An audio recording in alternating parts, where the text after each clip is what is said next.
Live. I'm Jeff C. here with Grace Duffy and our amazing guest. Hey, we all showed up. We all did. It is. And it's live this time. I have been actually, I don't know if you guys have been following my Instagram stories. I've been at Disney. I had an event there and I was speaking at, and then we stayed a couple days extra. We drove, did the last kind of family road trip. So it was a lot of fun, but I'm, wishing upon a star. Still wish I was there. Chad, didn't you say your son works there? He does. He does work there. He was a performer. Yes. And then when COVID raised, its evil self, right? They did away with that. And so he's working attractions now. It's not his favorite thing. He misses I bet. the performance part. But, they're hanging in there. He and his girlfriend both work there. And they're both hoping that everything comes back. Yeah. There were a lot of people coming back when I was there, so I know it's not full capacity, but oh my gosh. So before we get to start the show, I want to make sure to give a shout out to the amazing, as always, Sabrina, going, hey, it's me, Sabrina. Hey, Sabrina, I'm so glad to see you here live once again. This is going to be a fun show. I want to do a little bit of talk of tech because, our sponsor is Ecamm. And by the way, if you want to find out more about Ecamm, they are amazing. You can go to socialmedianewslive.com/Ecamm. But they just released a new version, and I love my Stream Deck. So I use the Stream Deck to switch cameras and bring up all these cool little things and all that stuff. But they came out with this new version, and they have support now for the loop. Do you have one of these, Chad? A loop deck. And you can I don't have the loop deck. Oh my gosh, for editing stuff, it's so amazing. I love my Stream Deck, but the loop deck, if I had to do it over again, I may just get a loop deck because you can program the buttons and you can use it for editing, and it's just super slick.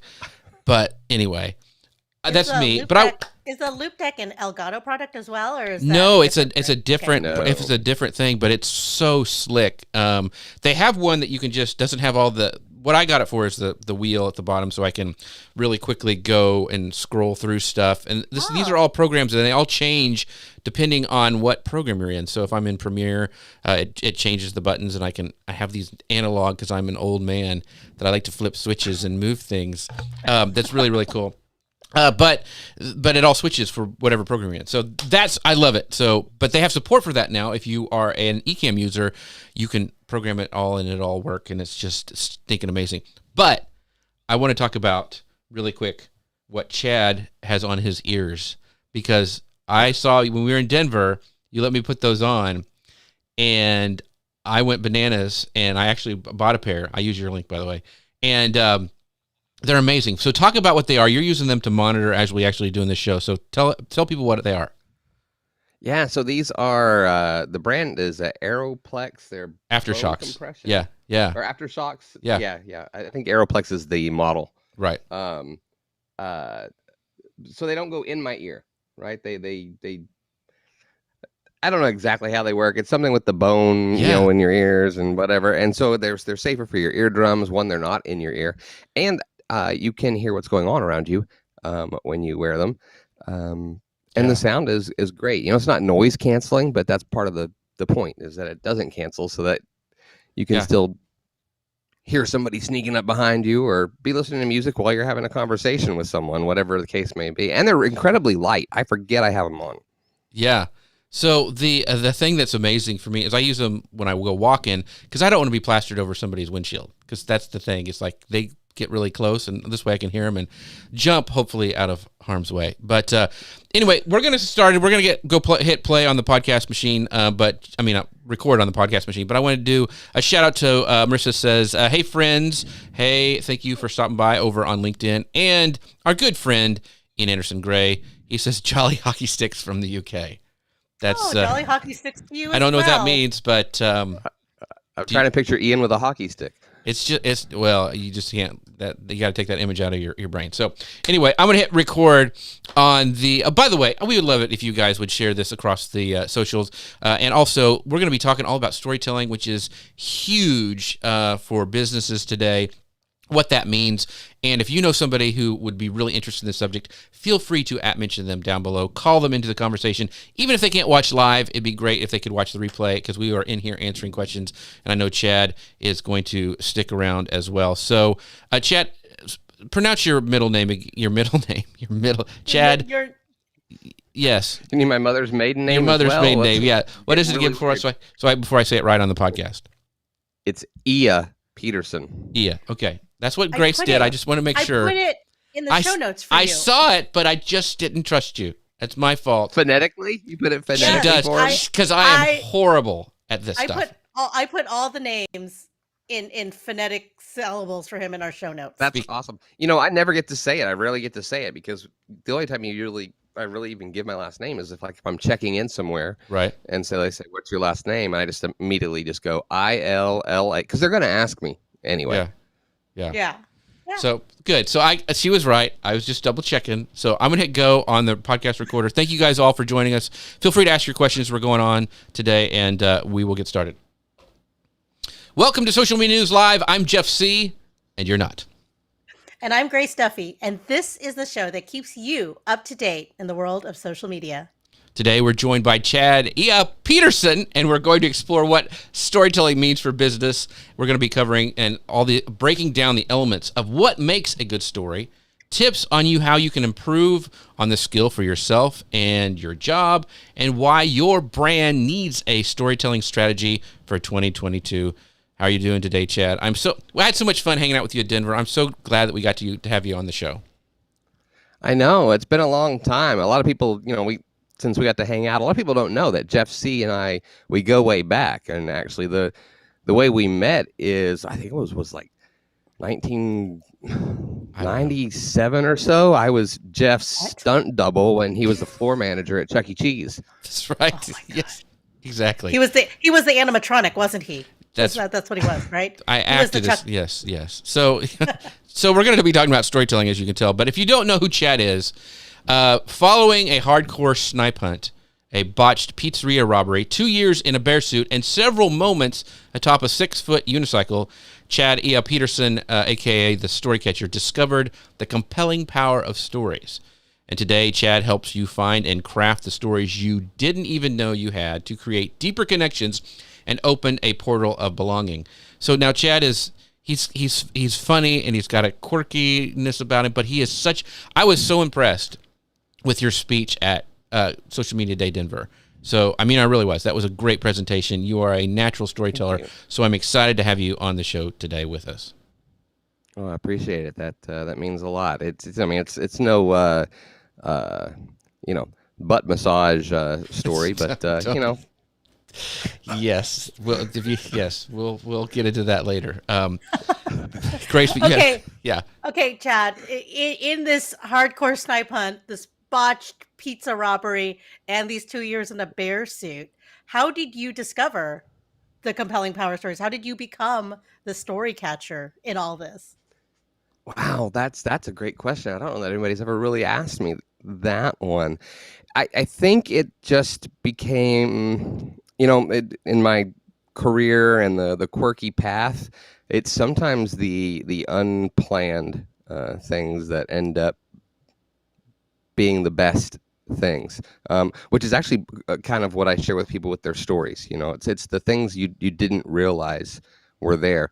And as far as the storytelling, it became more of a thing where other people were telling me, you're great at telling stories. You're good at connecting with people through telling stories and getting other people to share theirs. And so it wasn't anything I was trying to do from a business perspective.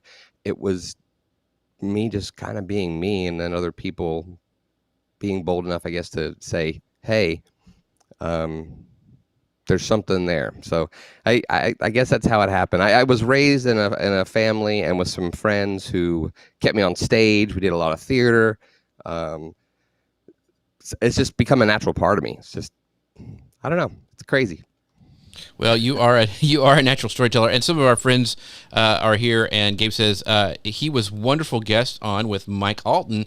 Are you going to give stickers away today? So already people are wanting stuff from you, Chad. So well, that's hey Gabe, it's obviously I did a really poor job of that time with Mike Alton because he was my guest. So That's So I've got to and work Ian, on taking more control of my show. That's right. So you weren't even there. So Ian goes, if you're going to rob something, why not go for something more lucrative like a bank or a casino rather than a pizza place? So are you going to talk about that story later, or are you just going to leave us hanging? We talk about whatever anybody wants. If you read that, it doesn't say anywhere that I was the robber. Oh, so you were robbed as in the pizza place, or were you just like the car man? I mean, what was the deal? He was the pizza. Oh, He was the pizza. Yeah, I was running the digital component of the whole heist. We hacked into their system, make sure we turned their security cameras off, before we swiped all the pizzas from the buffet.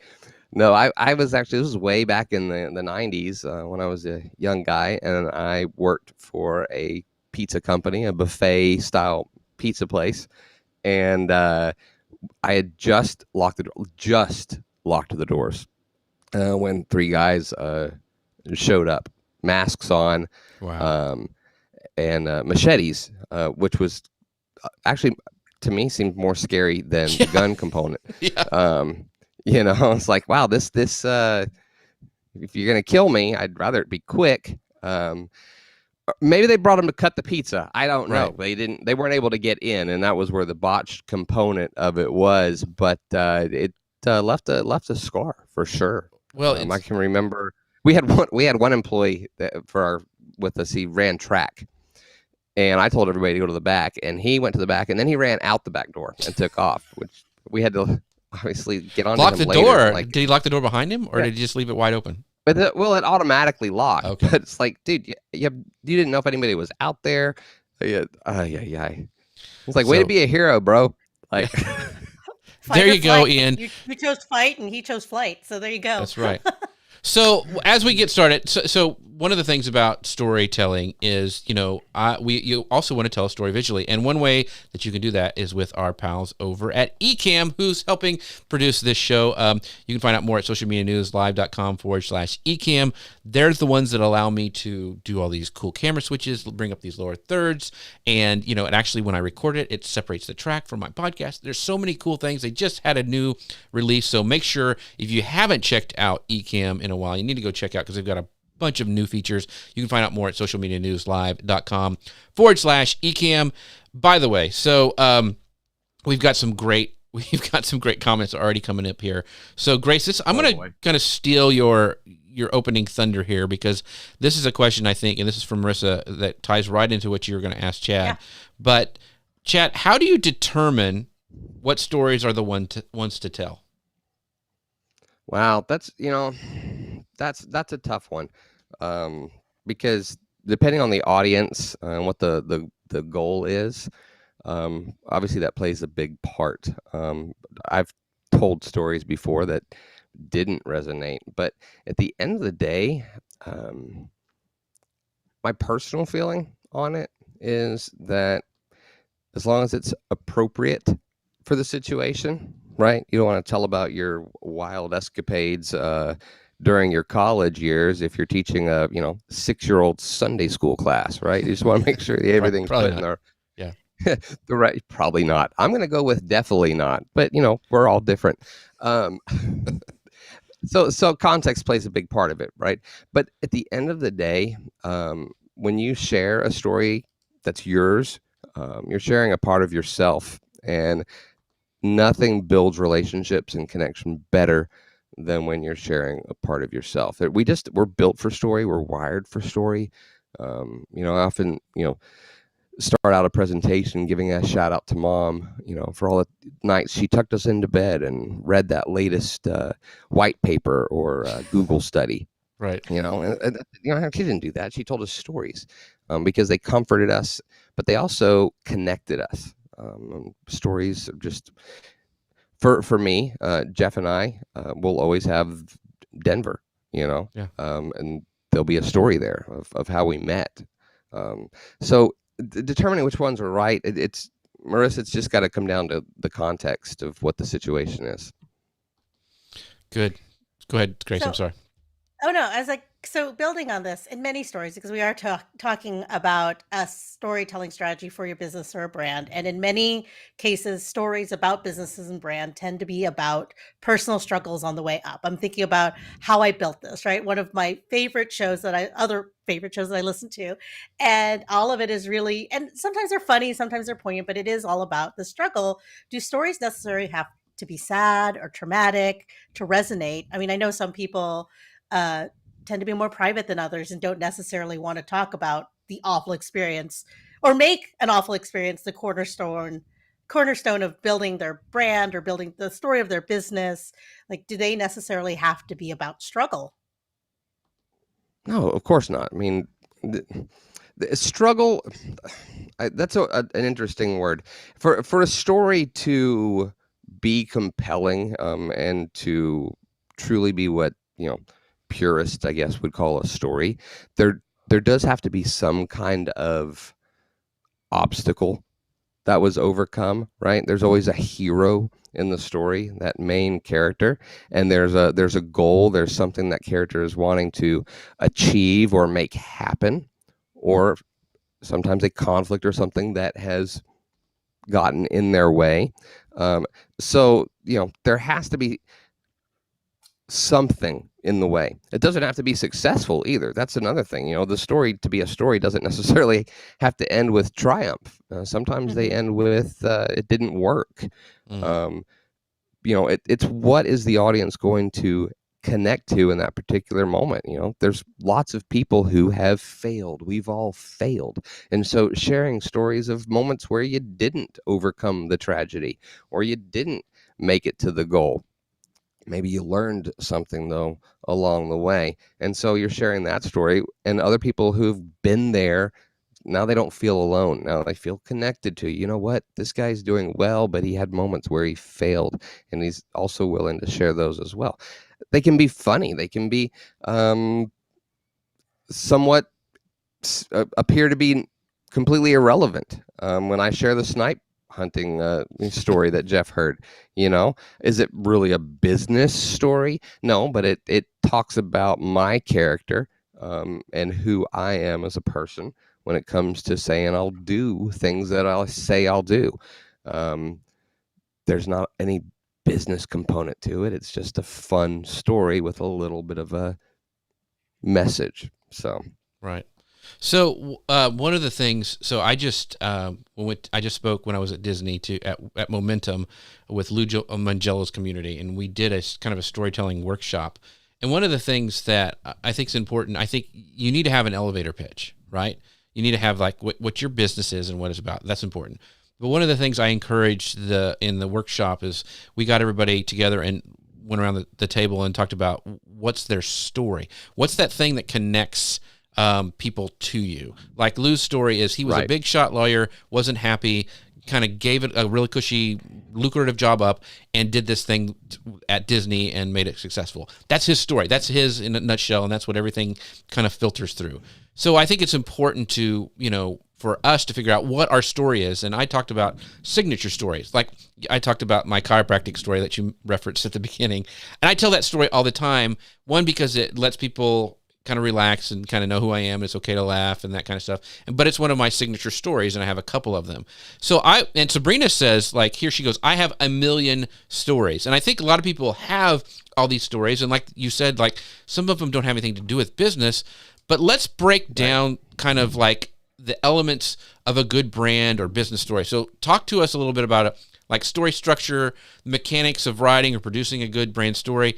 Does it, what does that entail, and what ruins a good story? Like we've all seen people who've like started to tell a story and you're like, please stop, just please stop. Oh, absolutely. Absolutely. And Sabrina, that's awesome. By the way, the millions of stories. And that's one of the things I actually run into quite often is people that it's completely the opposite, right? They don't feel like they have stories that they can share or that are worth sharing. And that's what I spend a lot of my time with clients more trying to dig down and find the story, or sometimes the story behind the story. The real why behind their brand or what it is that they do. And so one of the things a lot of the brands, of course, up front make as a big mistake is they make the brand or the product the hero of the story. So the first thing you want to make sure is that a person is the hero of the story.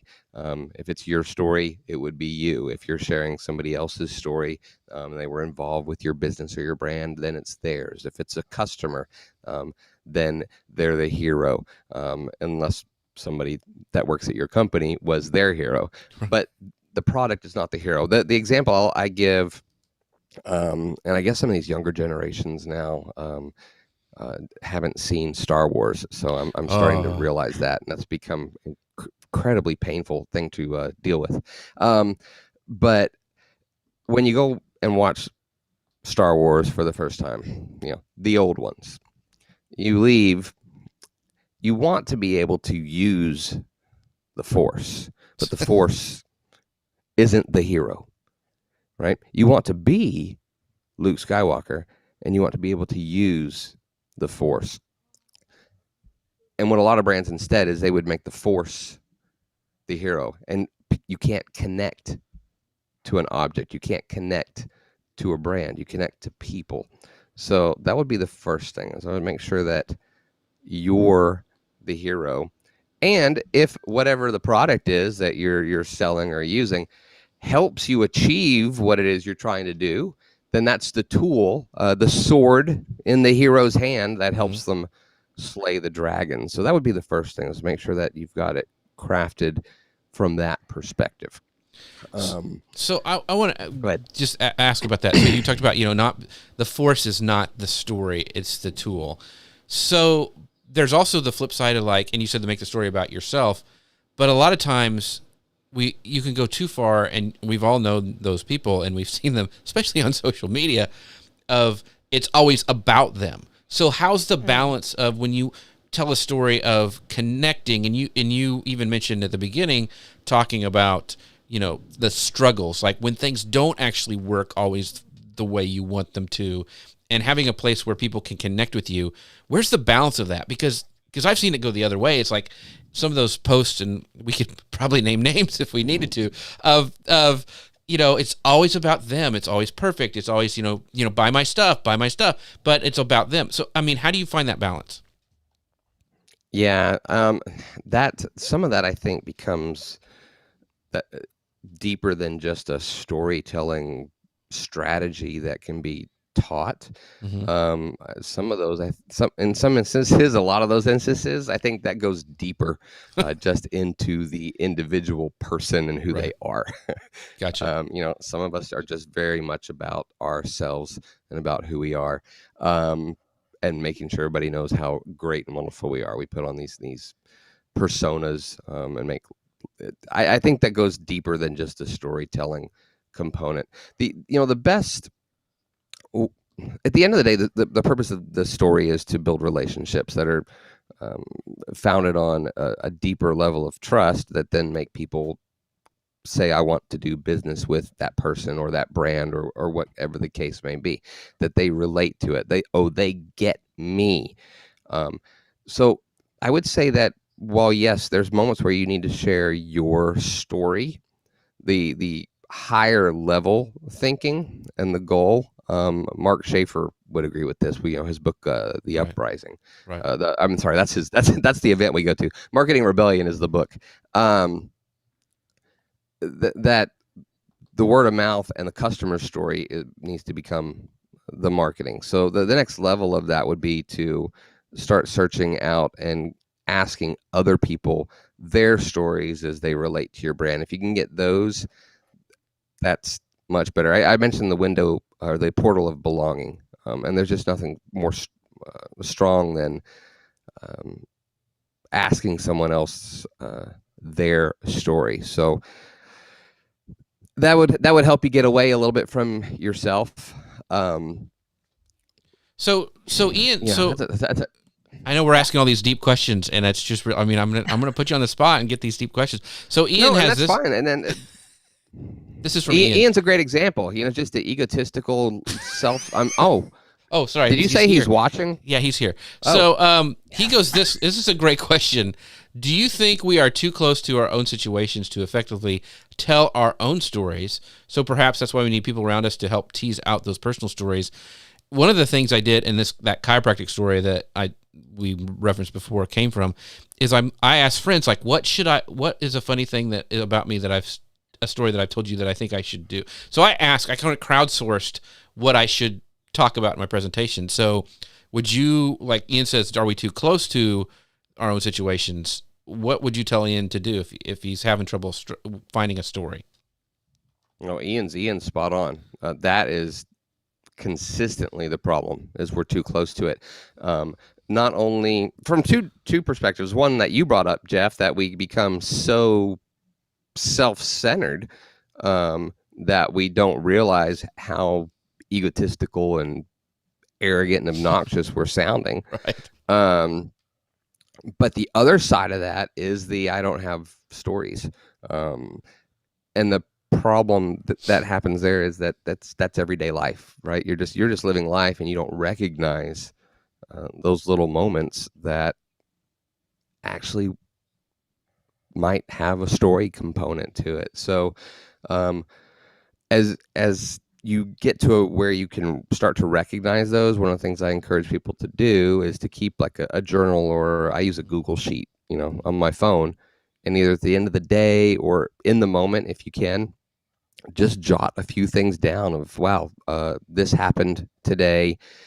This is the impact it had on me. Just a few details so that later you can come back to it. And if you feel like, there's a story there, then you can put it together and make it something that you want to share. Because we forget them because they're just life. So yeah, Ian, that's a huge piece. Having somebody else who can help dig those stories out. And I'll tell you what, that's my favorite thing to do with people, because you can tell when they've stopped thinking, for lack of a better phrase, and just started sharing. I can give you an example. I was shooting video in Vegas for a company a couple weeks ago, and while I was there, I asked their marketing person if we could get the CEO's story of how this all came about. And they said, yeah, let me talk to him. And so we talked to him, and immediately they went into CEO business mode, right? Well, what's the purpose? What's the goal? And we said, just to connect with people and just let them get to know you on a more personal level. Yeah, but what's the whole purpose here? What are we trying to tell them?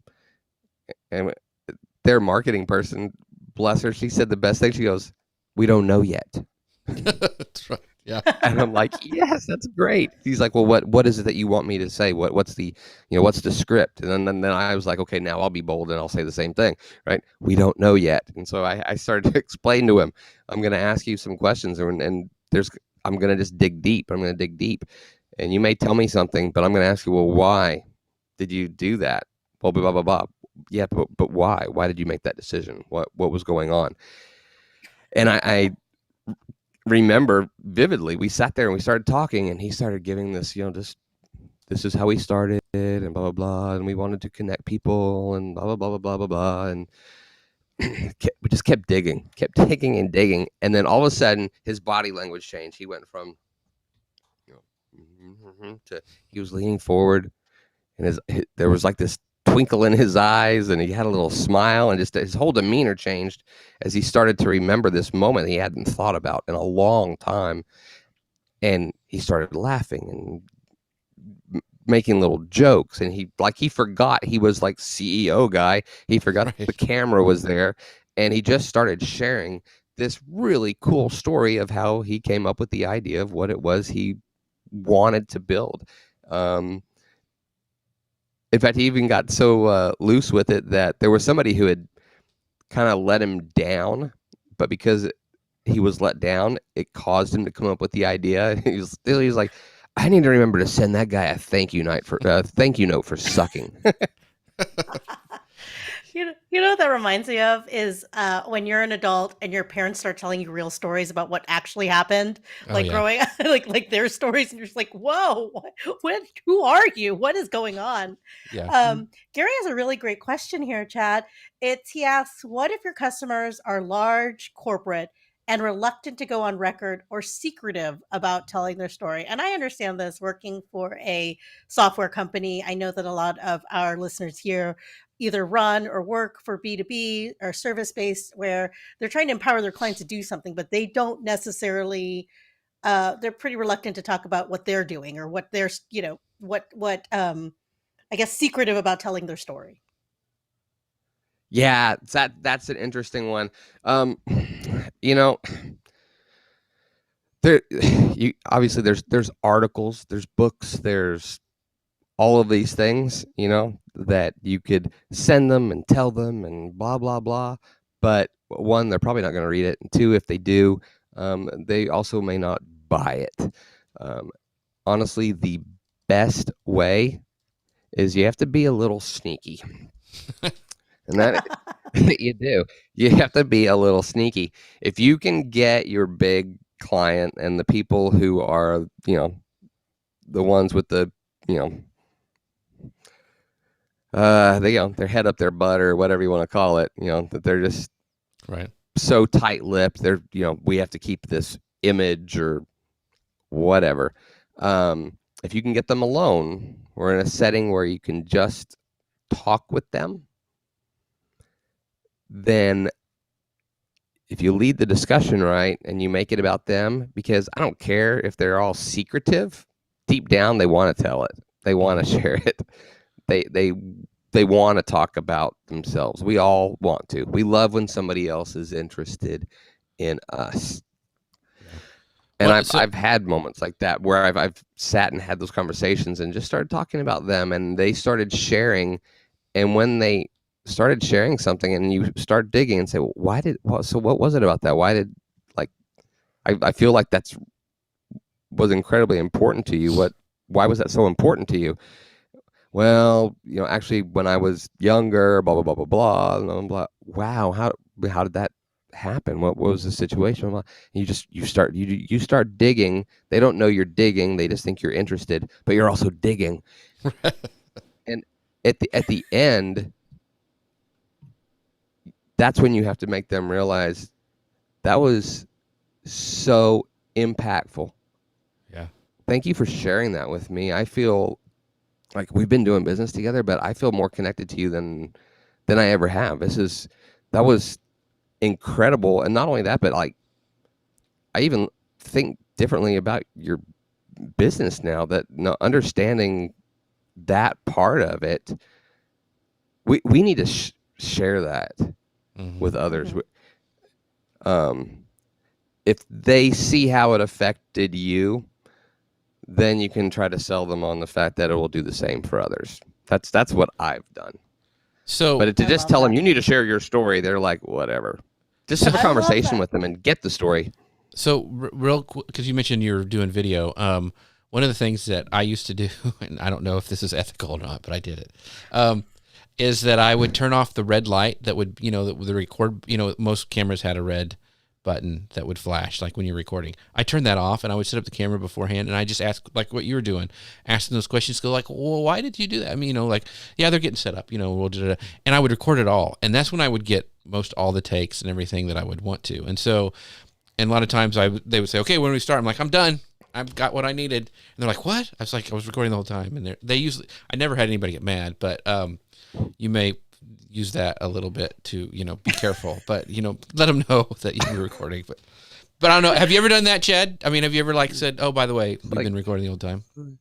You're like Jeff C comes over for dinner, and then you have to go and look for bugs in your home. That's right. I'm like, because I might need it later. Yeah, I might use it. So.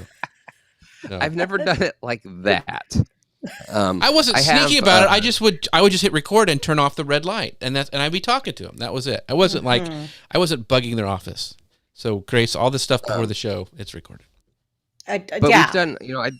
I did some things for a group of emergency rooms, and the goal of the whole thing was they wanted to showcase the things that the doctors did in the community when they weren't working, to kind of tell the community, look at us, look at what we do.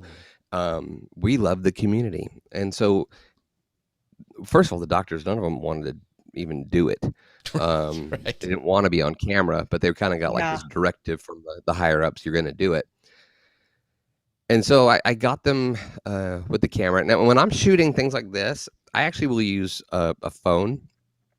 So it's smaller, it's less intimidating. And then I'll kneel down at the same level, kind of off to the side, and just tell them, hey, just you and I are just talking. Don't worry about this. We'll just talk. And we started going through it, and I started to find out, like, these doctors, when they were done working, they were exhausted, and they really just wanted to go home and be with their family. And so they weren't really doing a lot of, like, extra stuff, which is what the goal was. So I started just asking them, why they worked at these particular facilities versus, a big hospital, or, why did they enjoy being a part of this business? Why did they go to school? And it would just dug down, and as they would tell me things, then dig in. Oh, wow, that sounds incredible. Why did you decide to do blah, blah, blah? Oh, well, what for? And what ended up happening is every single one of them ended up sharing a very similar phrase, and that was that they loved working at this particular emergency place because they had more time with the patients. And the phrase they all were using was, it lets me be the kind of doctor I went to medical school to be.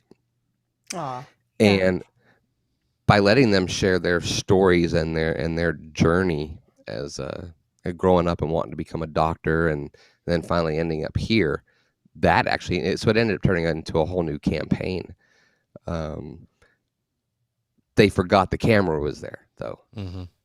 So they knew we were recording. I didn't go all like, Jeff C. stealth mode. But at the same time, they forgot the camera was there. Right. And for me, I think them knowing the camera there helps, because I can tell when they forget that the camera's there. Yeah. That's good. And 95% of the time, the moment they forget the camera's there, you visually can see it, and they're now just talking and sharing without thinking. They're just sharing emotionally. And that's where the good stuff comes from. We can get into the whole story structure, the beginning, middle, end, 3 acts, introduce the character and those kinds of things. And those are important, setting a scene and creating a visual component so that, you can take people into your world, where you're going. I share the snipe hunting one, and when I started off, I say I was sitting in my bedroom, located all the way at the back of our old 1970s house in Beaumont, Texas, with the shag carpet and the wood paneling, with my new backpack, filled to the brim with everything I'd need for my first trip to summer camp. And so, you want to do that. You want to paint that picture. But before you can do all those things, you have to get the story. So yeah. So Chad, tell me about all the times that people have told you too much, and how do you decide what to keep and what to delete from these stories? I can't think of a time where someone is like just overshared in one of these situations. I know I've been around people who've overshared, but I wasn't trying to capture their story. Right. It sounds like you're just kind of like, wow. It sounds like you, like, for the doctors, like, you're pleasantly surprised most times. Like, when you start digging, you're like, oh, that really resonates. And this is like, why haven't you shared this before? Because this is a great connection kind of event. Yeah. And it's depending on the situation, what does overshare even mean? Like, at what point has somebody crossed some line? What is that line? Is there a line? It depends, I guess, on the audience, right? Mm-hmm. I there's times where sharing the fact that years ago you made bad choices and did time, in Mm-hmm. jail, might be relevant to the audience and the story that you're telling. And there's other times where it may be better if people don't know that. So it's a kind of a case by case thing. I don't, Yeah, I think it is. It's so, very yeah. so. Gabe asked this question: have you ever been in an amazing conversation with someone that was supposed to be on camera and didn't realize the camera wasn't actually recording? Like you left the lens cap off or something like that. Oh, that's the worst, right? Like, I've Yes. even had was shooting interviews for a client. They were interviewing other people, and they would start doing like preliminary type stuff with them and having these conversations. And I was setting things up, or I had stepped away for a second, and I would walk back and I hear them like sharing these really cool moments. And I'm like, what the flip? What are you doing? Wait, Like, wait. well, we wanted to kind of get some things lined out. I'm like, yeah, but there's no way you're gonna be able to retell that now with what I just saw. Like, because like you could see like their excitement. Oh yeah, this is this, and the other person's reaction is like, what? And it's like, no, look, you guys are like, you guys sell dog toys for a living. You're not actors. You guys are not gonna be able to recreate what just happened. Right. So we know who Chad's clients are now. So No, Chris, I did not secretly record you. Boy over here on the floor. So. I didn't secretly record you, and I'm getting a lot of flack. Even Sabrina, I thought, she's like bad boy. So okay, what I really did is I usually would ask. The truth is, Jeff is recording you right now. That's what I would do. Really, it was like I would set up, and they would say like, "Can I have a run through?" And I'm like, "Yeah." And I'd always record when they say, "Can we practice?" Because that was usually the best one because they felt more relaxed. So it was kind of that kind of thing. So anyway, I don't go around just secretly like, wonder what I can capture today. No, I don't do that. So go ahead, Grace. Well, sorry. but I think in the world we live in, though, and Chad and I've gone to a lot of video conferences recently together, and everyone there just knows that everyone has a camera around, and you're just prepared for it. So I think we also live. Jeff Right. and you and I also live in this world where everything, any moment we could be recorded because of just the people we know and the industry we work in. So I don't know that doesn't strike me as a bad thing either. So, but moving on to our next section, Jeff, if I'm about around. improved. Oh, what? Yeah, with Chad around, he'll record. I said, especially if I'm around. Yeah, you're the gift catcher too now. I used your gift. So, Chad, tell us a little bit about that too. I want to take a moment and talk about that. But I have to say, I used your GIF in a presentation, your GIFs of me at Video Marketing World in a presentation, and it like blew all the other PowerPoints away. So I appreciate you for that. Yeah, tell about that a little bit, what that is. Awesome. So, look, I got to give the credit to that to my lovely bride. She had figured out that on her Samsung Galaxy, there was a native app that would let her take a moment and turn it into a GIF. And I think we were with Aaron Sell and Joel Com, and the two other, marketing people. I know you guys know them. Mm-hmm. And she had made a couple, and I was like, how did you do that? What did you do? And I was like, okay, there's something there. That's pretty cool. So the next thing we went to was Social Media Week Lima in 2019.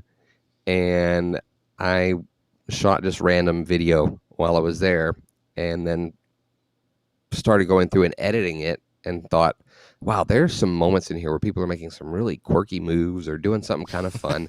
Right. And I turned them into GIFs. And people just really loved it. First, they thought it was so cool that they were a GIF. And I say GIF, but that's because I tell people I'm the GIF guy. And it sounds dumb if I say I'm the GIF guy. It doesn't make sense. So that's my rationalization. And so then I was able to get a branded Giphy account, and then I can upload them, and I could tag people so they could find themselves and do these things. And then Video Marketing World actually brought me there just to create GIFs. Um, you know what I love about them is one, there there's a personalized, there's a connection, right? If I Right. create a GIF of somebody else, it something quirky happens with our friendship. It just takes it to a new level. I think it's healthy. Maybe it's not. But but then they can use them like Grace did, or somebody else, because they're uploaded, right? So other people can find them on Facebook or Twitter or TikTok or whatever. But they tell a story, and the fun part with a GIF is that they also have the ability to tell whatever story you need it to tell in that particular moment. That's what I really love about them. Well, I think I quit talking to you after you made mine, so I don't know if it deepened our friendship or not. I think maybe if it may have hurt it a little. No, but it's there. I think it's a great way. What I loved about your GIF is that you've told, and this is another power of story, right? You've shared this particular story, the butt story. Yeah, the chiropractic story. Yeah. I mean chiropractor story. Yeah. I'm sorry, I labeled it wrong. That's right. But people know what I mean. But I shared that GIF. And people immediately, just from the motion and whatever it was you were doing, started saying, "Oh, that's the chiropractor story. Blah, blah, blah, I love that story." I think Grace said, "Oh, he's telling that story again." Oh my gosh, is what she said. Yeah. Just from the hand movements, I knew. Yeah. Yes, the Jeff GIFs, the Jeff GIFs, and the GIF guy. The GIF guy and the Jeff GIF. Oh my gosh. So let's go into, because we could talk about story is fascinating because more and more jobs are requiring storytelling skills on social media. You need to tell a story, like you said, with the GIFs or GIFs or whatever. They tell a story in a few microseconds, and people love them and love to use them. So storytelling is this huge thing, a skill that sadly I don't think we're teaching as well as we used to anymore, and is becoming more and more important. And I think that's why people like Chad are so important to teach this and give great examples. So let's talk about, what, how to improve your storytelling skills. So let's say I know I suck as a storyteller. Chad, how can I become a better storyteller? Do I need to have more jokes? Do I need to make people cry? What do I need to have a joke, then make them cry? What do I do to become a better storyteller? Yeah. One, start telling them. There's books and there's different things out there that you can read to give you tips. I think there's some things that are, for some people, are obviously more an innate skill. Like for me, my wit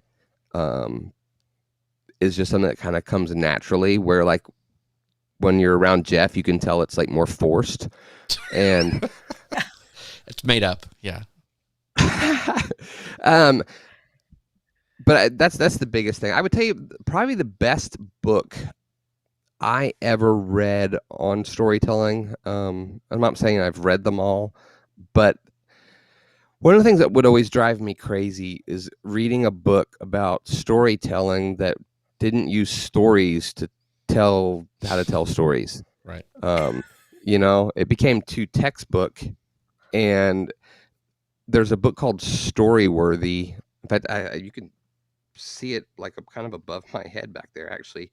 I have other books, but that one is always like laid out right there in the front. It's called Storyworthy.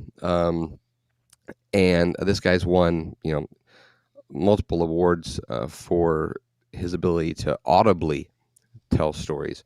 But the methods that he teaches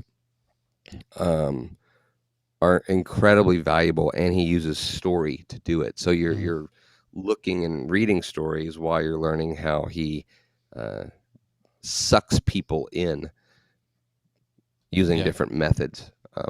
I'll give you one of my favorite things from him, and other people share it as well, but it really stuck when I read it from him. And that is, when you're telling a story, is to try to get away from the word "and," because typically when we tell something to somebody, we'll say, "So we did such and such, and then we blah blah blah blah blah, and then this, blah, blah, blah, and then And those are the moments where, Jeff, you mentioned earlier, you start kind of going, oh my gosh, when's this going to end? It becomes just a travel log. Right. And so instead of the word "and," you want to find moments where you can throw in the word "but." Not the same way Jeff did with his chiropractor story. Just one T is all we want. But you want to use that word because now that throws in more conflict, right? Everything's going good, but this happened. Blah, blah, blah, blah. We get to this point, but blah, blah, blah, blah, blah. So the more that you can do that, that alone will help you a lot. So if you go through and you've put a story together and you're looking at it, or if you made a video, if you try to narrate it, and the way it narrates itself is this and then that and then this and then that, then you need to relook at it and try to figure out where you can add those but moments. So I would throw that one up there. So I like adding but moments. So I'm going to use that now for everything that I do. My but moments. You're welcome. I figured. I was like, this is going to play way too well for him. Yes. Sabrina she also goes, eyes and pausing, voice, body languages for storytelling is super important. One of the things that I have done, and I almost collect good storytellers. Like I love going to conferences and somebody tells a good story. I'm like, I'll either get the recording or I'll write it down, or I'm like, okay, why was that compelling? Like Chad at the end of his, he talks a lot about his unicycle riding, which is a great story, and he weaves that into his presentation. But then he has a very funny and then moving story at the end that you tell that kind of hooks and grabs the audience. And I didn't collect that story. I'm not going to steal it, but I'm like, okay, why did that work? Why was I drawn in? And I see, the more you can do that and start taking notes, and Chad mentioned journaling before, I think that's super important. Is like, okay, why did that move me? Why did that make an impact on me? And note that, and you don't want to steal stuff, but you want to like, okay, how can I have elements of that in my own story? I guess is what I'm saying. Yeah, because and people are always like, "Oh, I need to be funny." You don't have to be funny. Jeff can attest to the fact that there were moments where there was fun and laughter in my presentation, but unlike most speakers or presentations you go to at some of these marketing conferences, like I literally end like there's people like crying, like because I shared a very moving moment, and I leave it at that. And people have been like, are you sure you want to do that? I'm like, yes, I do, because it's different. And what being different and sharing your stories does, and Jeff brought up the unicycle thing, that when I share the unicycle story, the point of the story, and I'm not sharing it right now because there's some, things that happen with the unicycle, but that you don't have to be the best, you just have to be memorable. And that's where the power of the story comes in. Is it Isabel that mentioned the eye movement and all the Sabrina, Sabrina, I'm sorry, the physical components. Those are important too. So obviously, if you're audibly telling it or on video, if you're a speaker, make sure that your movements are intentional when it comes to the physical side of telling the story. I see too many people that they start pacing, and I know it's a nervous thing, but if you can get in your head, plant your feet. Like just plant your feet. And let your face and your gestures and tell a story, so people are right here. You could bring them here. If people are having to do this because you're moving the whole time, right? Let them, just bring them in. So I was just glad that she kind of brought that up. So yeah, good stuff. That. So as I was preparing for having you on the show, Chad, I did a quick search on storytelling and what the industry is for storytellers. A quick search of job listings, just top of the Google search, brought up a wide variety of storytelling jobs, from digital storytellers, data storytellers, and then of course bloggers, writers, copy editors, video producers. So give us a sense for, if you recognize this as a skill that your company needs, like what do you need to look for in hiring a storyteller and hiring a company to help you bring out these stories? What things would you look for if you were running a B2B company? You don't think you're very funny, you don't think you're very entertaining, but you want stories about your company out there. Yeah, it's interesting, the storytelling buzz, right? It's become like And I worry about that. I worry about it becoming just another buzzword that becomes worn out and overused and makes you It'd be a cringe paradigm when you shift. hear It it. would be a paradigm shift if that happened. It would be a It seems paradigm very shift, right? yeah. The word It seems very seems so diluted. authentic and transparent. Yeah. Right. Yeah. Right. Um, and so, I've seen some of these job things because I watch and see what's going on, and I'll open and take a look at them. And it's like, okay, you're really, all you did was just tell me you want a copywriter, or you Right. just changed the name. A lot of Mhm. companies I'm seeing, they're just like, they're adding it to it. Like well, we want to do more storytelling, so let's call it this, but the job description is like the same. Right. And so that's kind of like frustrating.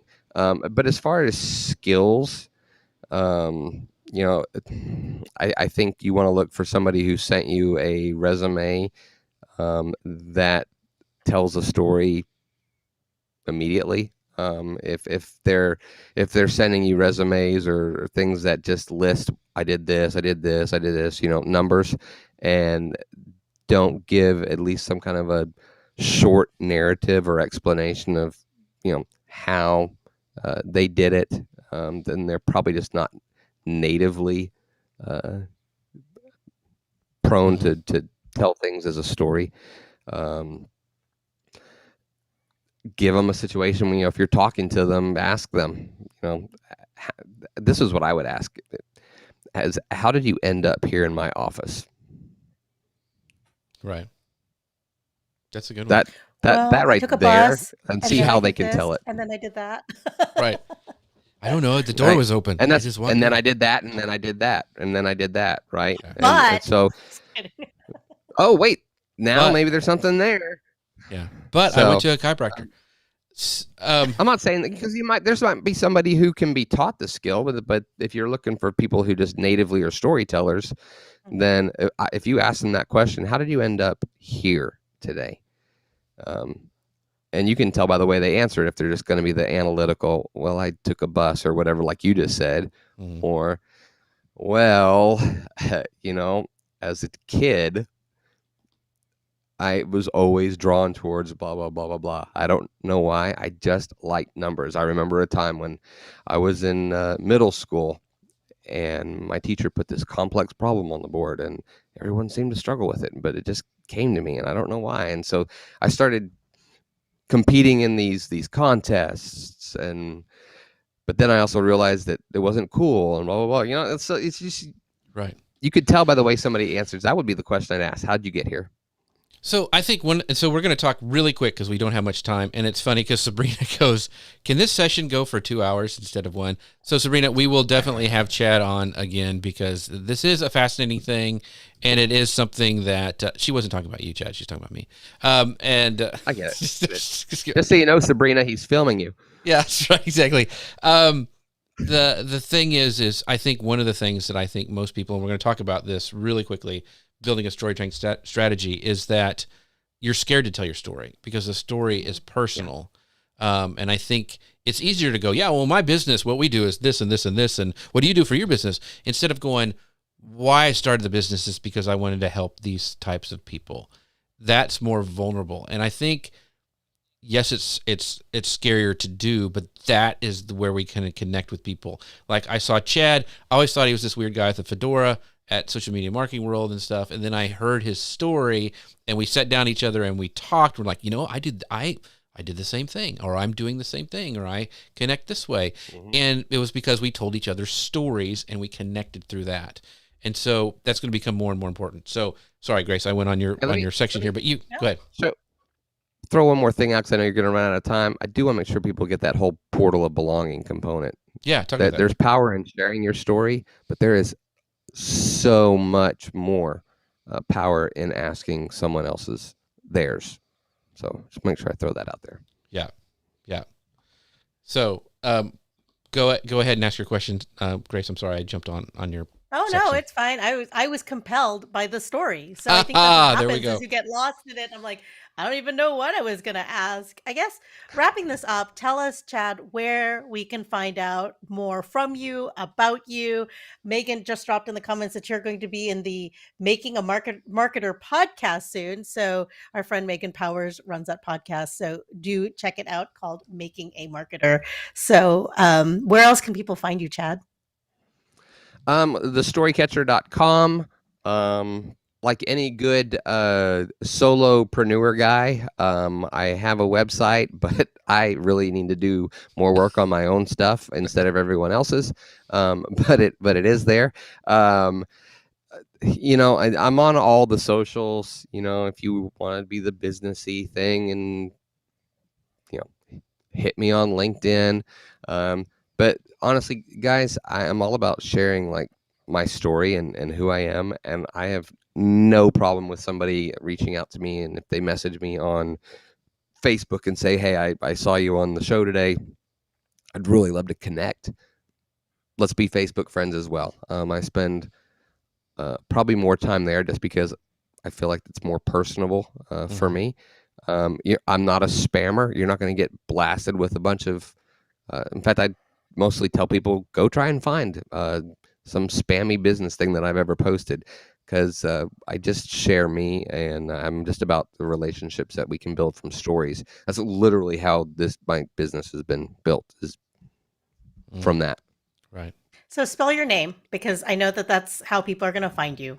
And saying Ia Peterson does not give it justice. So you go on. Right. For those of you who can't see the letters on the screen, it's ILLA-PETERSEN. There are only 2 Ia Petersons in the entire world. So there you go. There you go. Well, we had to say, because this is also a podcast. Just we mentioned Megan Powers. I want to make sure people listening. See, I want to know that people listening can find you as well, because us saying the name really fast. Like, why? I was like, why is she having me say it out loud? Like, this is weird. So it's a quiz that we do for all of our guests to see if they can spell their own name. Can you spell your own name? So half the time I can't spell mine, so it's fine. So speaking of Grace Duffy, all things Grace Duffy, where can people find the amazing Grace Duffy?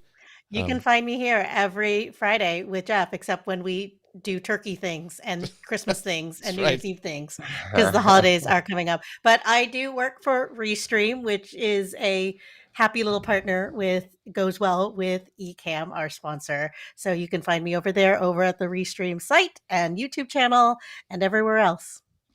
And this is a podcast, like we mentioned, so make sure you just go to any of your favorite podcast players. Just do a search for Social Media News Live. We should come right up, and we'd love for a rating and review. I would like to give a big shout out to our sponsors, Ecamm. They help me tell a story every week with the amazing software that we're allowed to bring these lower thirds, different cameras, and it's recorded, and it goes out to all the different places. It's just amazing. So make sure you guys go check out socialmedianewslive.com/Ecamm.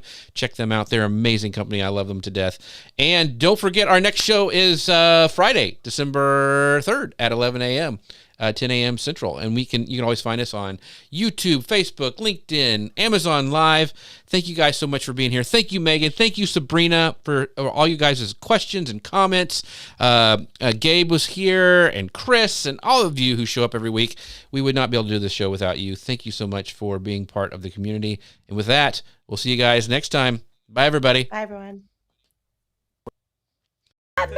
No, it's actually a powerful live streaming app for Mac called Ecamm Live. You can add some overlays to your video, whether it's a simple graphic or you want to have some titles or other info at the bottom of your screen. You can even add animated overlays like this one or this one. And you can add branded overlays to frame you and your guests and look like a real legit broadcast. And you can save each layout as a scene and switch between them with the press of a button.